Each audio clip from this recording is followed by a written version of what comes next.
Welcome. In today's video, you'll learn how to hide your LinkedIn current experience details on your PC using the latest update. If you want to keep your current job information private or just limit what others can see on your profile, this step-by-step guide is for you. Let's get started. First, open your browser and head over to LinkedIn. Make sure you're logged into your account. Once you're on the LinkedIn homepage, look towards the top right corner of your screen for the Me icon. Click on it, and a drop-down menu will appear. From this menu, select View Profile. This will take you straight to your LinkedIn profile page, where you can see all your personal and professional details. Now, look on the right side of your profile page for the section labeled Public Profile and URL.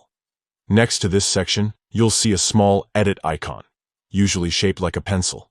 Click on this icon to access your public profile settings.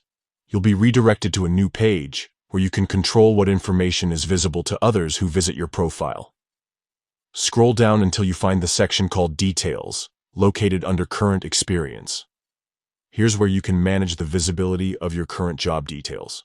To hide your current experience, simply toggle the switch to disable the Details option. Once you turn this off, your current job title, company, and related information will no longer be visible to the public or people who aren't connected with you. That's it. You've now successfully hidden your current experience details on LinkedIn using your PC. This update gives you more control over your privacy and helps you decide exactly what you want to share with the world. If you found this tutorial helpful, don't forget to like, subscribe, and hit the notification bell for more LinkedIn tips and updates. Thanks for watching, and see you in the next video.